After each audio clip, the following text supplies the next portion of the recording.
ఆజ్ఞలు ఏంటంటే రెండే. మొదట దేవుణ్ణి ప్రేమించాల.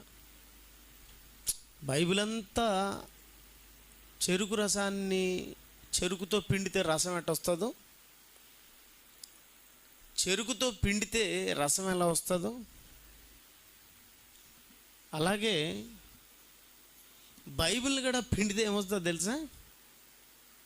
రసం వస్తుంది. ఆ రసం చెరుకు రసం అంటాం కదా, బైబిల్ రసం అంటే ఏంటో తెలుసా?